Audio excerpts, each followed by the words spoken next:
오늘도 하나님의 은혜와 위로가 예배하는 여러분들과 함께 하시길 주님의 이름으로 축복합니다. 우리 앞뒤 좌우에 계신 분들과 인사를 나눕시다. 참 잘 오셨습니다. 함께하니 든든합니다. 하나님 사랑 듬뿍 받으십시오. 오늘도 하나님의 은혜와 사랑에 한 사람도 빠짐없이 또 경험하시고 또 누리시길 주님의 이름으로 축복합니다. 오늘 읽었던 이 말씀을 통해서 가정을 세우는 참신앙이라는 제목으로 함께 말씀을 나누고자 합니다. 글로벌 리서치에서 조사를 한번 해봤습니다. 그리스도인들에게 신앙생활을 하는 이유가 무엇입니까? 물어보니까 1위가 38.8%를 차지했는데 마음의 평안을 위해서라고 했습니다. 2위가 31.6%로 구원을 위해서, 3위가 18.5%인데 건강, 성공, 축복을 위해서 신앙생활을 한다라고 말합니다. 그러니까 신앙생활을 왜 합니까? 라는 질문에 대다수는 얻고 싶은 것이 있는 것이죠. 그런데 그 얻고 싶은 것이 그게 눈에 보이지 않는 마음의 평안이나 아니면 손에 잡히는 것들, 이 물건들, 소유에 마음이 다 가 있다. 그걸 위해서 신앙생활을 한다라고 말을 합니다. 마음의 평안을 얻는 것, 구원과 영생을 얻는 것, 복을 얻는 것이 89%나 차지하고 있습니다. 우리는 어떻습니까? 왜 신앙생활 합니까? 왜 우리는 이곳에 지금 예배의 시간, 예배의 자리에 나와 앉아 있습니까? 오늘은 이 욥의 고백을 통해서 우리의 신앙, 그리고 우리의 신앙 고백이 우리가 살아가고 가장 사랑하는 가정, 가족들, 이 가정을 어떻게 세워갈 것인가, 건강하게 세워가는 것이 무엇일까 하는 것을 함께 발견하는 시간이 되었으면 좋겠습니다. 먼저 오늘 욥기에 보면 우리가 잘 알듯 이 욥기에 등장하는 등장인물은 그 책 이름처럼 욥입니다. 1절 상반절에 보니까 우스 땅에 욥이라 불리는 사람이 있었다. 실존했던 인물이죠. 우스라는 땅에 욥이라는 사람이 있었는데 이 욥이라는 사람은 갑부였다. 3절에 보니까 굉장히 많은 재산들을 가지고 있죠.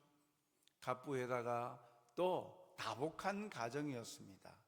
10명의 자녀를 또 낳아서 함께 행복한 가정을 이루고 있었죠.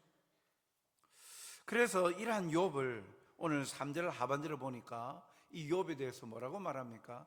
이 사람은 동방 사람 중에 가장 훌륭한 자라. 이전 성경 번역에는 가장 큰 자라라고 표현을 했는데 가장 훌륭한 사람이다. 이스라엘 땅 동쪽 지역에서 볼 때 가장 훌륭한 사람이었다. 재산도 많은 갑부였고 가정도 다복하고 행복한 가정이었다라는 거죠. 그런데 그것뿐만이 아니라 또 그가 가지고 있는 좋은 것이 또 있었습니다. 1절 하반절에 보면 그 사람은 온전하고 정직하여 하나님을 경외하며 악에서 떠난 자더라. 재산도 많고 또 자녀도 많아서 다복하고 행복한 가정인데다가 신앙도 그의 도덕적인 관점, 악에서 떠난 자다. 그의 삶에서 악함을 찾아볼 수가 없었다. 그 이유는 하나님을 경외하는 자였기 때문이었다. 늘 항상 하나님 앞에서 살아가는 신앙을 가졌던 사람이었기에 악에서 떠난 자다. 악함을 찾아볼 수 없다. 그래서 동방에서 가장 훌륭한 자다. 참 이것만 보면 너무 부럽습니다. 가진 게 많아요. 재산도 많죠. 또 행복한 가정이죠. 거기에다가 인품 그리고 신앙까지도 다 가지고 있어요. 야, 어찌 이런 사람이 있나 싶을 정도죠. 그런데 이러한 것을 자기가 고백하는 것이 아니라 하나님도 인정한 사람이었어요. 8절 하반절에 보니까 내 종 욥을 주의하여 보았느냐? 그와 같이 온전하고 정직하여 하나님을 경외하며 악에서 떠난 자는 세상이 없느니라.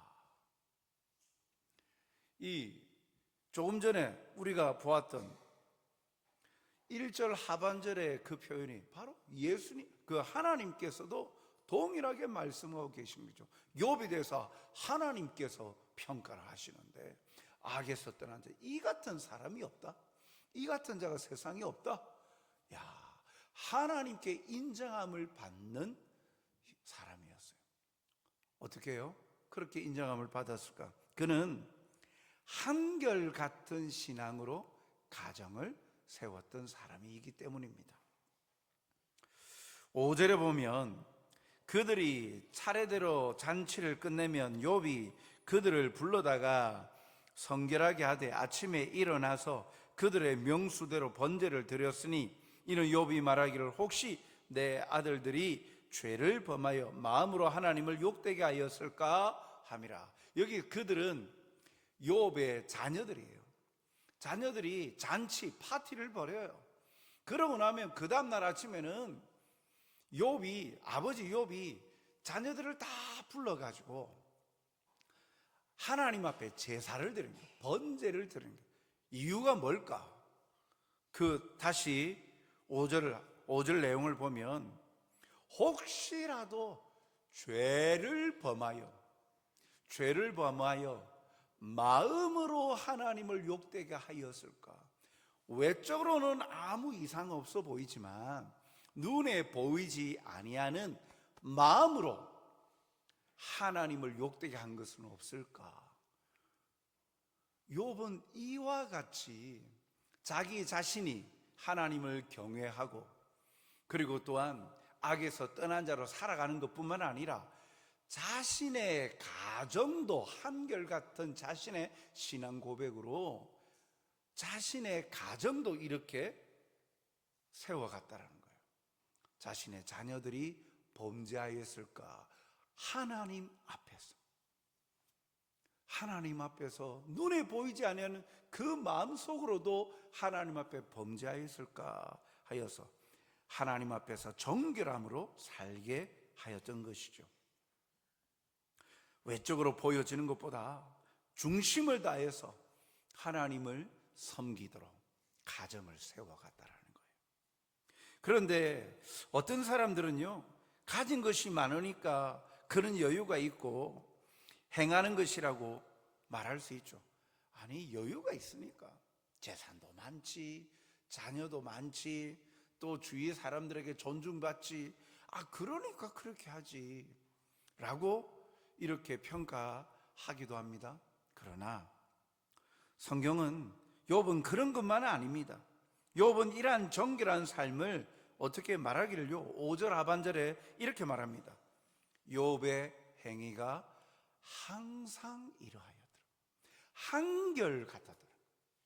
기분 좋을 때는 이렇게 하다가 기분 나쁘고 안 좋은 일이 생기면 그냥 안 하고 그런 게 아니라 한결같이 하나님 앞에서 마음으로도 범죄하였을까 하여서 자신의 삶을 돌아보고 가정을 돌아보면서 가족들이 하나님 앞에 정결하게 살도록 한결같이 항상 그의 행위가 이러하였다라는 거예요.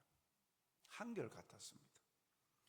그리고 가지고 있는 것 모든 것 잃어버렸을 때도 그는 한결같이 고백합니다. 21절에 보면 이르되 이 시점은, 이 고백을 하는 시점은 자신의 재산 다 잃어버렸을 때예요. 자기의 가지고 있는 자녀들이 다 죽었을 때예요. 아내도 떠나가고 그랬을 때, 자신의 몸에 질병이 왔을 때예요. 그때 내가 모태에서 알몸으로 나와 싸운즉 또한 알몸이 그리로 돌아갈지라. 주시니도 여호와시요 거두시니도 여호와시오니 여호와의 이름이 찬송을 받으실지니이다. 욥은요 한결같이 하나님 앞에 살았어요. 다 잃어버려도 한결같이 하나님을 찬송하고 있는 거예요. 하나님 왜 모든 것 주셨다가 다 빼앗아 가십니까? 뭐하러 나에게 주셨습니까? 나 하나님 안 믿습니다. 하나님 어디 계십니까? 하고 하나님을 불신하고 하나님을 대적하고 하나님을 떠나지 않았어요.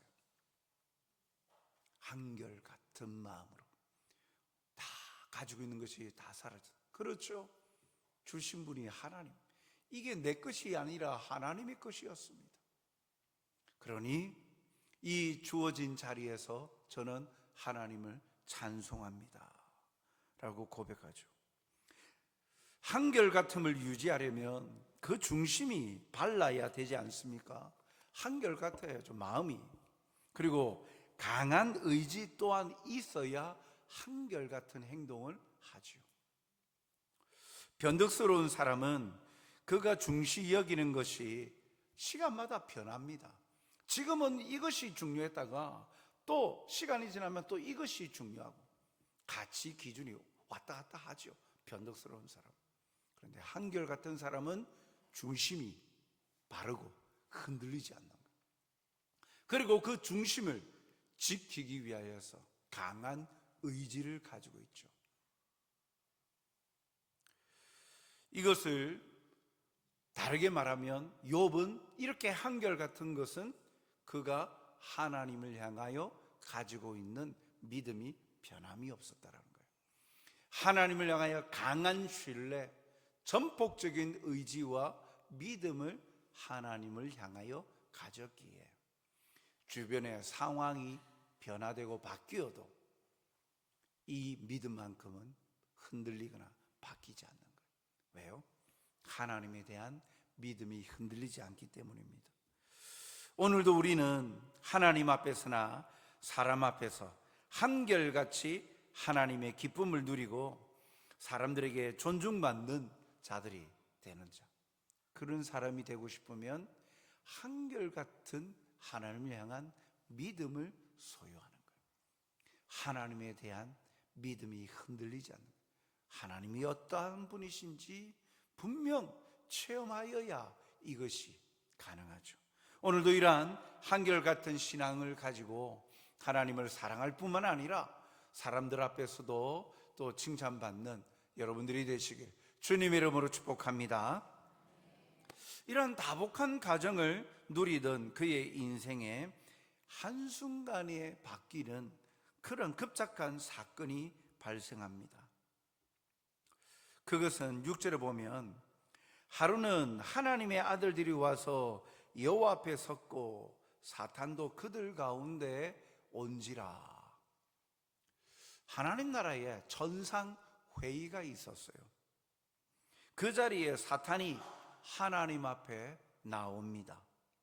하나님께서 그 자리에서 욥에 대해서 칭찬하시고 주목하게 하죠. 조금 전에 살펴봤던 8절 하반절을 보니까 네가 내 종 욥을 주의하여 보았느냐?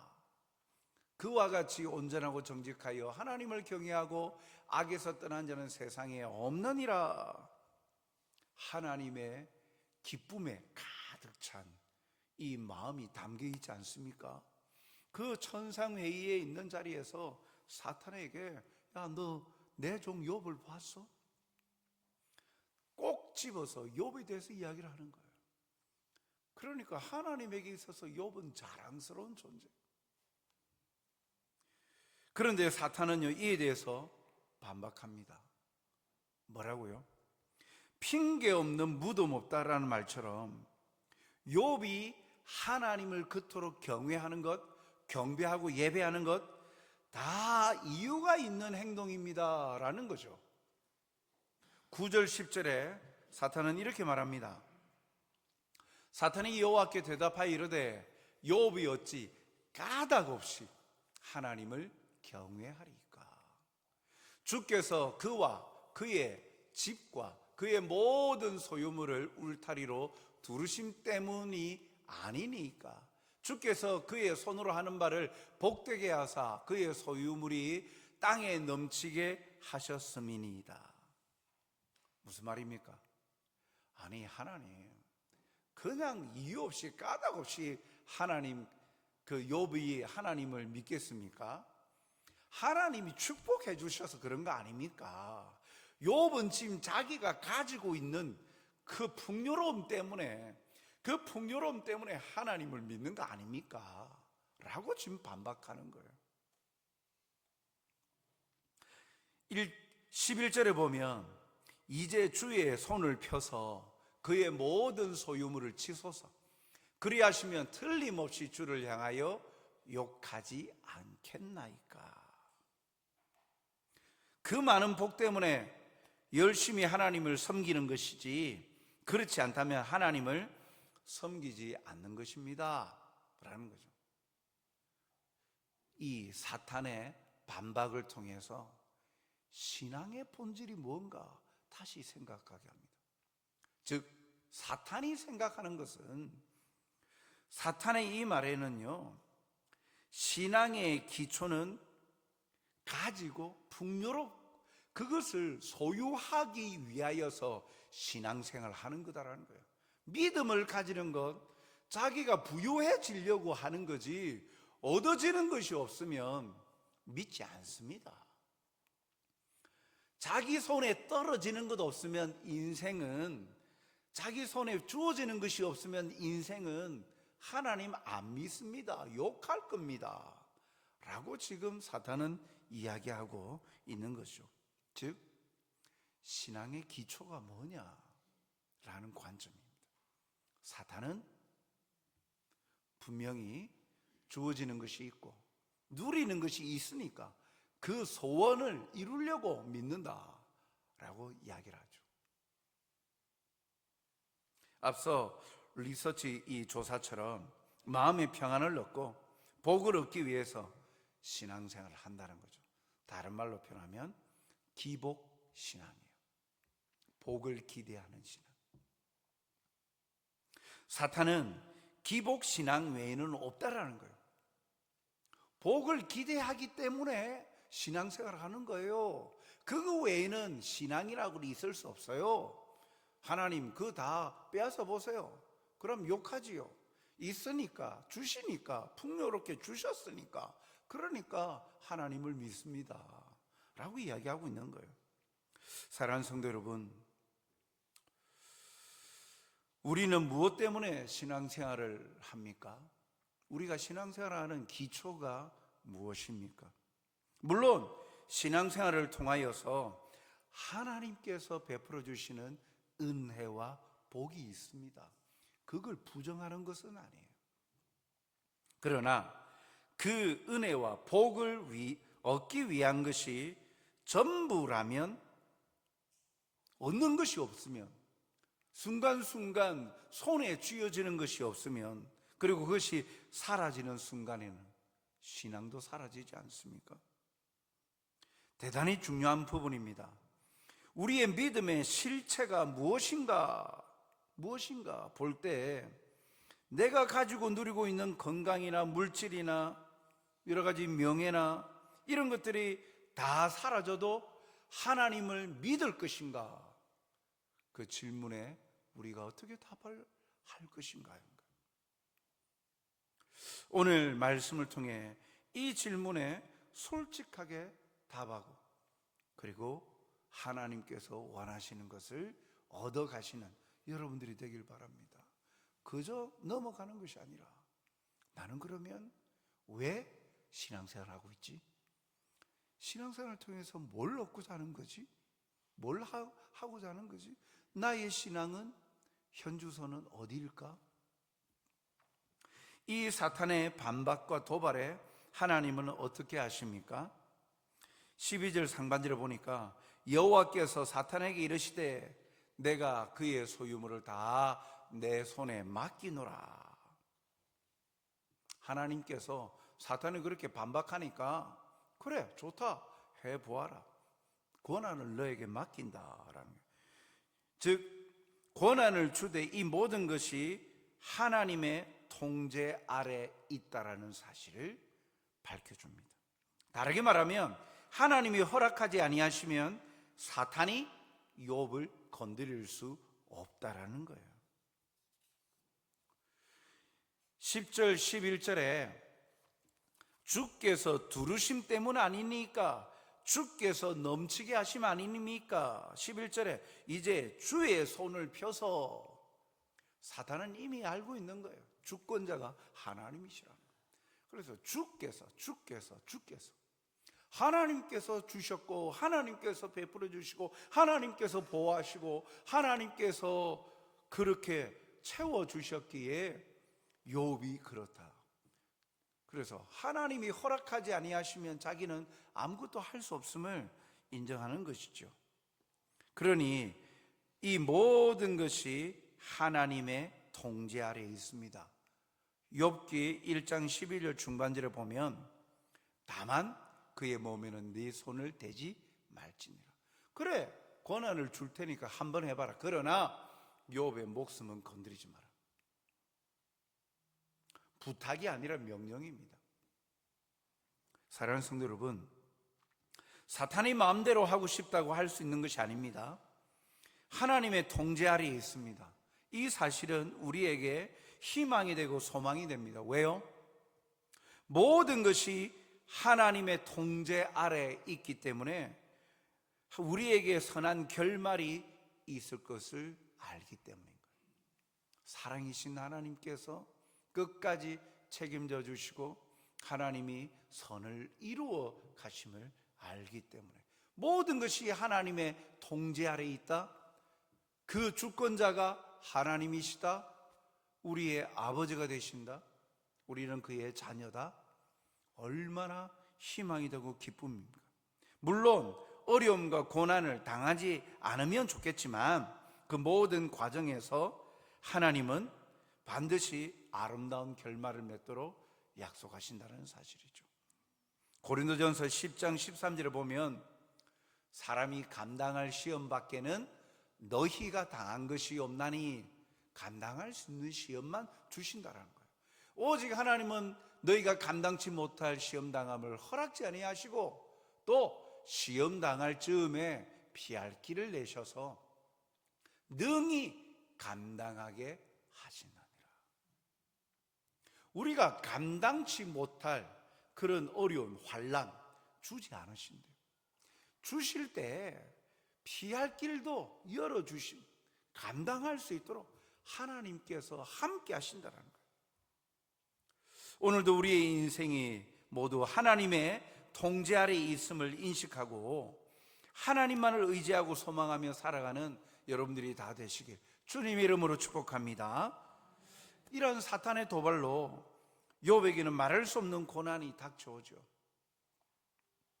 그의 많던 가축들과 소유가 다 사라집니다. 3,000마리, 5,000마리, 500결이 이런 소와 많은 가축들, 그리고 그 가축들을 돌보던 종들까지 다 죽어요. 심지어 자신의 자녀들까지도 죽죠. 갑자기 돌풍으로 인해서 집이 무너져서 즉사를 해버립니다. 자기의 자녀들이. 이러한 일이요 순식간에 엎친 데 덮친 격으로 지속적으로 이게 한순간에 이루어집니다. 여러분, 이런 일이 순식간에 닥쳐올 때 감당해낼 수 있겠습니까? 얼마나 힘듭니까? 하나님 앞에서 사탄이 하나님이 주신 복들로 인하여 하나님을 섬긴다고 말한 것 같이 하나님이 내리신 그 복, 소유 다 사라지게 하였습니다. 욥은 이 절망적인 고난의 상황 앞에 어떻게 반응합니까? 20절에 욥이 일어나 겉옷을 찢고 머리털을 밀고 땅에 엎드려 예배하며. 겉옷을 찢고 머리털을 미는 행동, 우리는 이 부분에 대해서 잘 와닿지 않지만 고대 근동 사이의 사람들 겉옷을 찢는다, 옷을 찢는다, 이건 극심한 고통, 자신이 극심한 고통 속에 있음을 표출하는 행동이에요. 머리털을 미는 것, 머리털은 그에게 힘이요, 명예요, 건강을 상징합니다. 건강한 모발, 이런 거. 그걸 다 밀어버린다는 이야기는 나는 쓸모없는 존재라는, 나는 이제 다 끝났다 라고 그렇게 말하는 거예요. 그런데 그렇게만 하고 그냥 끝나 있습니까? 어떻게 합니까? 땅에 엎드려 발부둥을 쳤습니까? 다시 20절 보여주십시오. 땅에 엎드려 뭐 했다고요? 예배하여. 하나님께 예배했다. 과연 사탄의 반박과 같이 모든 거 다 빼앗아가니까 하나님을 욕했습니까? 아닙니다. 오히려 하나님 앞에서 하나님을 예배합니다. 사탄이 틀린 것이죠.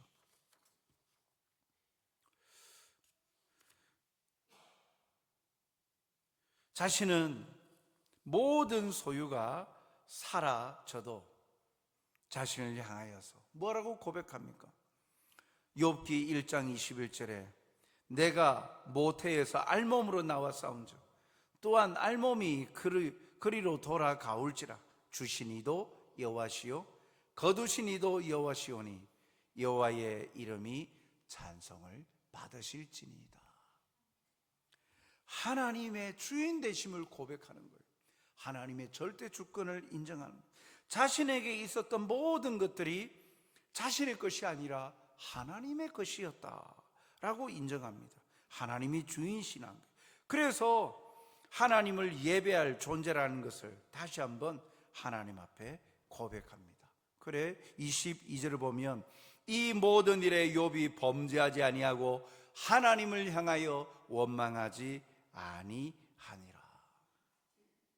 사랑하는 성도 여러분, 참 신앙은 고난 속에서 발견되어집니다.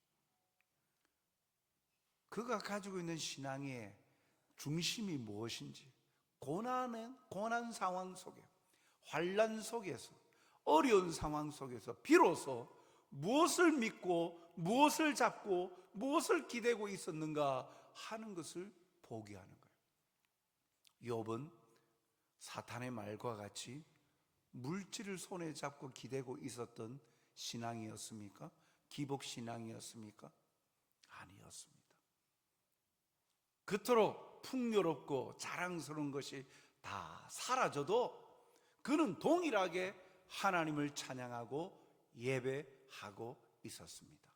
그에게 참된 신앙은 하나님이에요. 하나님을 만나는 거예요. 이것이 욥이 하나님을 믿는 신앙의 기초입니다. 주셨기에 믿는 것이 아니라 모든 만물의 주인이신 하나님 되심을 인정하기에 하나님을 신뢰함으로 찬송합니다.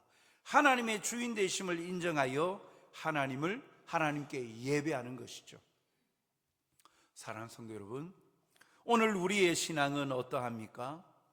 우리가 세워가야 될 우리의 가정 소중하게 여기는 중심이 무엇입니까?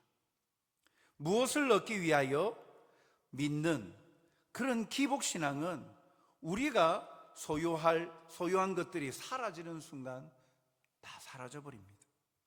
하나님의 자녀들은 우상 숭배자나 세상 사람들과 같은 기복신앙, 복만을 바라는, 복받기만을 바라는 기복신앙이 아니라 오직 살아 역사하시는 주인 되신 하나님을 사랑하고 찬송하고 섬기는 것입니다.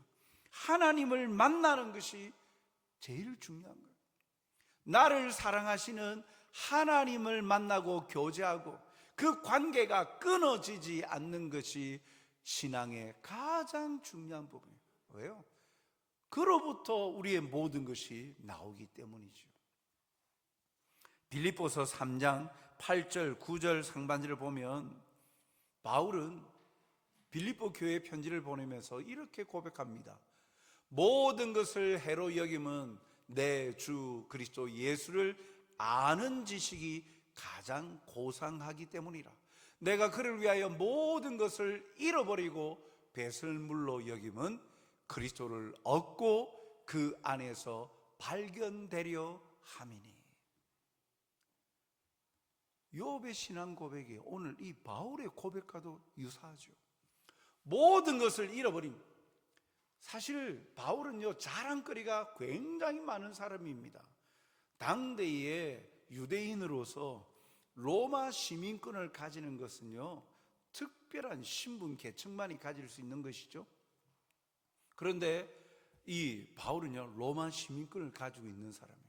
거기에다가 지식적으로도 유대 사회 가운데에 조명하고 위대한 가말리엘 문화생이에요. 가말리엘로부터 배웠던 문화생입니다. 아는 것도 많아요. 그리고 율법적으로도 바리새파에 속하여서 얼마나 말씀대로 율법을 엄격히 지켰는지 몰라요. 자랑거리가 많은 사람이에요.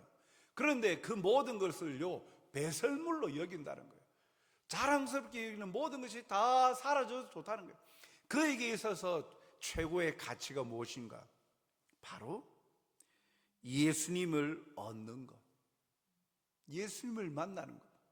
그래서 예수님 안에서 자기가 발견되어지는 것, 쉽게 말하면 그리스도인이 되는 것, 예수님을 따르는 사람, 예수쟁이라고 조롱받아도 좋다라는 거예요. 내 삶을 통하여, 자기의 삶을 통하여 예수님이 나타난다면 그걸로 자기는 다 되었다라는 거예요. 최고의 가치, 가장 고상한 지식이라고 그는 말하고 있죠. 기복신앙이 아니라 바로 이와 같이 다른 건 몰라도 하나님을 만나는 것, 그 하나님과의 관계가 끊어지지 않는다면 됐습니다.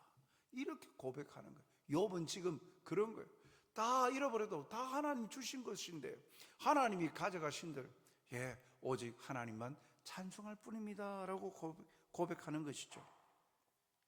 우리는 신앙생활을 하는 동기가 단순히 복을 받기 위해 신앙생활을 하는 것이 아니라 가장 사랑하셔서 생명을 주신 예수님과 그 하나님과의 인격적인 교제를 만나고 갖는 것, 그것이 우리의 신앙의 기본적인 태도여야 함을 바라보고 있는 거죠. 주님도 그렇게 말씀하십니다. 누가복음 12장 15절 하반절에 보면 사람의 생명이 그 소유에 넉넉한 데 있지 아니하니라. 소유가 많다고 재산이 많고 풍요롭고 윤택하게 산다고 그 인생은 보람되고 그 인생은 가치 있는 인생이냐? 아니다. 소유에 넉넉한 데 있지 않다. 주님은 그 사람의 생명의 가치가 소유에 넉넉함이 있지 않고 관계에 풍성함이 있다. 하나님과의 친밀한 관계를 통하여서 하나님께로부터 영원하시고 거룩하신 하나님께로부터 말미암는 영생을 소유한 인생이 더 가치가 있다 라고 말씀하시는 거예요. 시편 73편 28절에 이렇게 시편 기자는 고백합니다. 하나님께 가까이함이 내게 복이라. 내가 주 여호와를 나의 피난처로 삼았기 때문이다 라고 고백해요.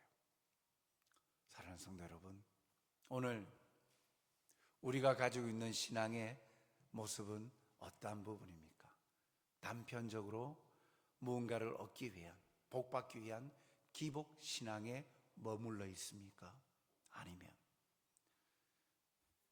참된 우리의 전부가 되시고 우리를 가장 사랑하시는 하나님과의 친밀한 관계 속에서 하나님을 만나는 것, 하나님과의 관계가 아버지와 자녀의 관계로 왕이요 백성의 관계로 이렇게 친밀한 관계로 나아가 풍성한 하나님의 그 은혜와 사랑이 끊임없이 우리에게로 흘러넘치는 소유의 넉넉한 데 있지 아니하고 관계의 풍성함을 누리는 데에 우리의 신앙의 고백의 중심이 있는가 하는 것입니다.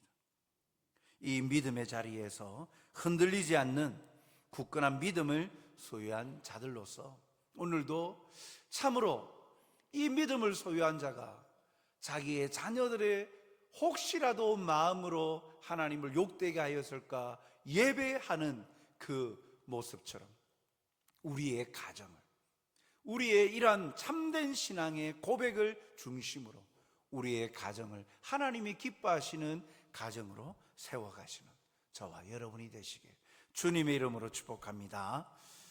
사랑과 자비가 풍성하신 아버지 하나님, 오늘도 우리를 향하신 하나님의 마음을 깨달아 알 수 있도록 성령이 친히 감동하셔서 역사하여 주시어 하나님의 뜻대로 순복하여 하나님의 마음을 시원케 하는 자들이 되게 도와주시옵소서. 오늘도 하나님을 믿는다 하면서 정작 하나님을 알려 하지도 않고 하나님과의 관계 속에서 하나님의 그 친밀하신 은혜와 사랑을 알려하지 아니하고 우리가 얻고 싶은 것만, 우리가 물질이나 건강이나 환경이나 명예나 그런 기복적인 신앙에만 머물러 있는 우리가 되지 않도록 주여 우리의 마음의 중심을 주께로 향하게 하여 주시옵소서. 그리하여 사도 바울의 고백과 같이 모든 것을 잃어버려도 예수 그리스도 안에서 발견되어지면 나는 만족합니다라는 고백이 오늘 우리의 고백이 되게 하여 주옵소서. 이 고백은 모든 것을 잃은 듯하나 모든 것의 주인 되신 하나님께로부터 더욱더 풍성함으로 채워주시는 은혜가 있기에 참된 행복의 길임을 믿어 오직 주님만을 의지하고 신뢰하며 친밀한 하나님께로 가까이 하는 자, 복된 자들로 살게 하여 주시옵소서. 감사하며 예수님 이름으로 기도하옵나이다. 아멘. 찬송가 337장 찬송하시겠습니다.